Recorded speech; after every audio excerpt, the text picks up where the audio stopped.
A lot of us like to make beans or bean soups using dried beans because they're so much more economical and you can store them so much more easily than canned beans.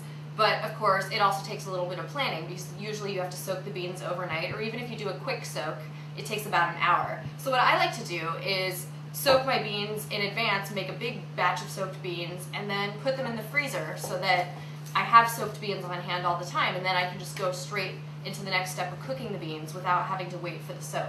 So here, I've just soaked some beans overnight randomly. I bought some beans, soaked them in the appropriate amount of water on the package, and now I'm just going to drain them off. These are black beans.